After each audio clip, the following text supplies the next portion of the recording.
I bought the cheapest wiper blades possible, the Rain-X weather beaters, only $11 and $12.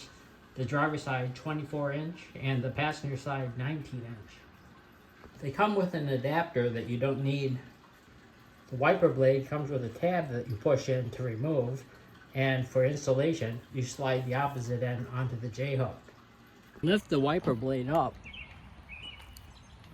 Rotate the wiper blade perpendicular to the wiper arm, press the tab, and remove the wiper blade. Once you're down, move it over to the side so you can get it over the hook. Slide the wiper blade onto the wiper arm and simply slide it in until it clicks. And you're all done.